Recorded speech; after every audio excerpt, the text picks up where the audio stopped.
Өлең сөздің патшасы, сөз сарасы, қиыннан қиыстырар ер данасы, тілге жеңіл, жүрекке жылы тиіп, теп-тегіс жұмыр келсін айналасы.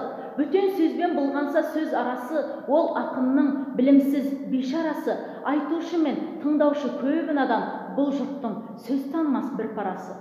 Өлеңге әркімнің ақ бар таласы, сонда да солардың бар таңдамасы.